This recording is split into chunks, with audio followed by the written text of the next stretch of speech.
Hi there, Steve Kaufman here. Today I want to talk about pronunciation because, and by the way, the word is pronunciation, not pronunciation. I sometimes hear people say pronunciation. That's not the word, it's pronunciation. But I'm doing that for a couple of reasons. First of all, I put out a blog post where I said that, we don't need to pretend or believe that we're going to sound like a native. Essentially, we rarely do. I've said this before. I can't think. And yet, the people who speak really well are those that don't try to nail down every last bit of native-like pronunciation. You don't have to. However, we have to pronounce well enough that people can understand us and that it's not unpleasant to listen to. It has to be clear. You don't want to be asking, I beg your pardon, what did you say? So how do we get to good pronunciation in a language? Well, I think there are three elements. One is the attitude towards pronunciation. I'll explain that. The second thing is the most important things that we can do that will give us good pronunciation.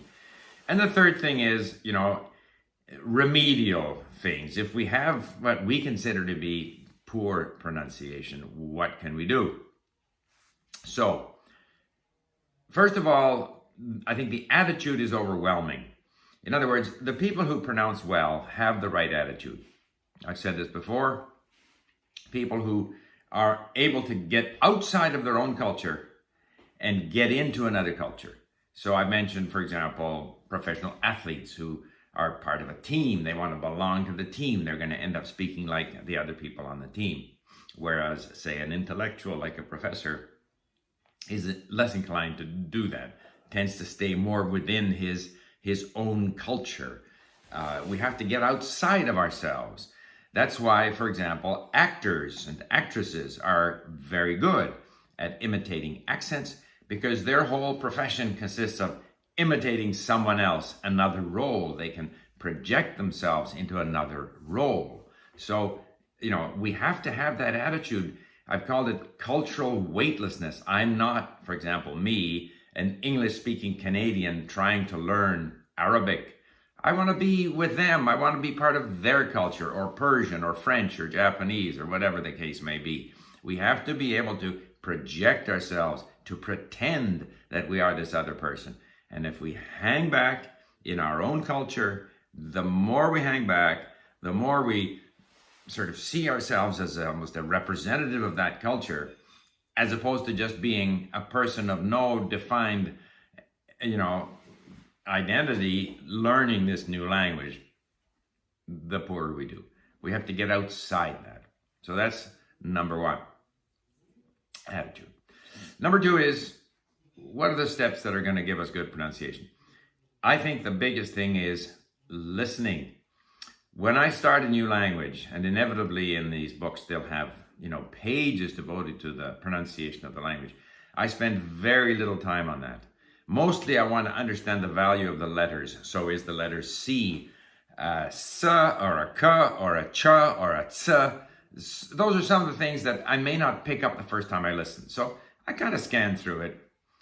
Some of the letters, the vowels, the description of the vowels, it's kind of meaningless until I start to hear it. I have never bothered to learn the International Phonetic Alphabet. I don't find it useful because I know that I'm going to have to do so much listening in order to get a sense of the pronunciation that it's not really necessary to focus on the IPA, and the IPA would probably represent some standard form of pronunciation, which maybe what I'm listening to doesn't correspond to that anyway. So to me, that's not a useful place to spend your time. You have to spend a lot of time listening. There was someone on my Twitter feed mentioned that I think she's an English teacher in Prague, that she had a girl in her class who had wonderful American-like pronunciation. And the reason was that she has spent a lot of time watching American television programs in the original. And, in Sweden, everyone pronounces well. And it's because the kids listen to a lot of TV programs in the original. So I personally don't think there's any advantage in starting to speak early, in producing the language early, because I think there is a danger, and I haven't been able to sort of prove this through any research, but I think there is a danger that obviously when we haven't heard a lot of the language, it's very difficult to pronounce it correctly. And so we possibly ingrain certain pronunciations that are based on our native language, because that's all we have as a point of reference. And so until we've heard enough of it, we start producing it incorrectly, and now we have to change those pronunciations, in order to get closer to the way the language is actually pronounced. So, I mean, if you had the opportunity to spend 6 months improving your language enough, improving your vocabulary enough that you could actually enjoyably watch television programs, soap operas, movies, whatever, listen to podcasts in the target language, and you didn't speak, and then you started speaking, your pronunciation will be better than it would have been at the very beginning before you had heard a lot of the language.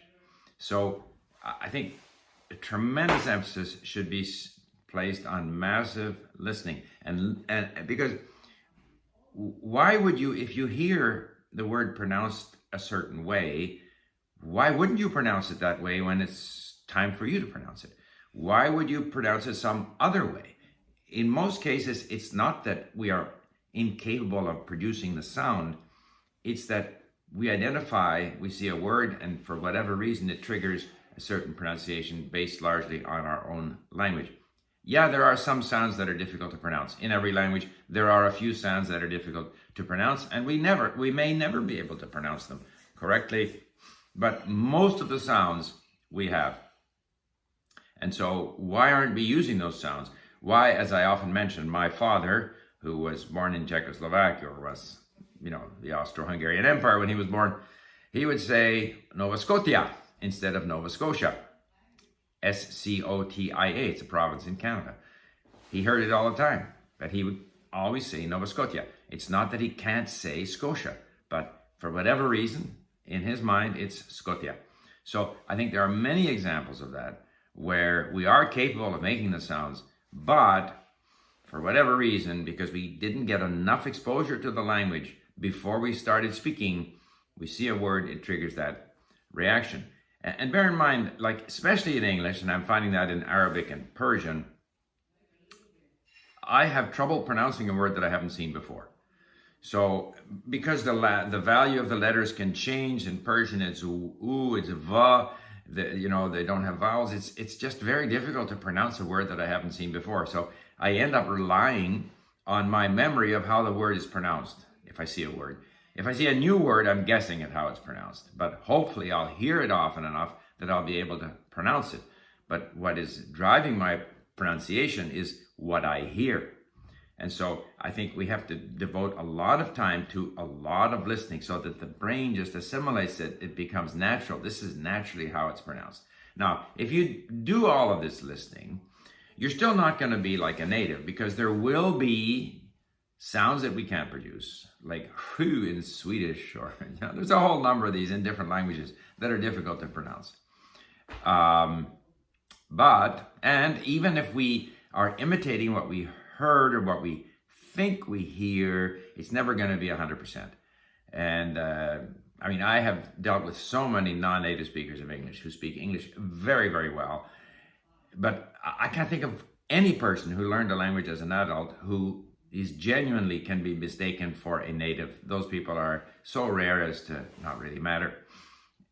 Overwhelmingly, you're going to develop through a lot of listening, good pronunciation, good enough, easily understood. Now, the final thing is, if you, though, still aren't satisfied with your pronunciation, are there some things you can do? Well, obviously, again, listening, and then reading something, listening to it, reading it, recording yourself, and comparing. Comparing not only for the pronunciation of the individual word, but also of the tone, of the intonation. Listen to yourself. See, this trains your brain to hear how your pronunciation is different from the native. And then go back and listen again and try to notice these things when you're doing your, listening for pleasure. So reading out loud can help. As I say, recording yourself and comparing yourself to the native speaker with a particular emphasis on intonation. But don't spend too much time on this, because this is going to make you self-conscious. I go back to the first condition, which is your attitude. If you are relaxed, if you are comfortable, if you enjoy speaking the language, if you can picture yourself as just being part of this other group where you're just communicating for the purpose of communicating, if you do that without a sense of pressure, you will pronounce well enough. You won't be mistaken for a native, but you will achieve what I always strive to achieve in any language, and that is to be comfortably understood by the people I'm speaking to. Anyway, that's what I have to say on pronunciation. Bye for now.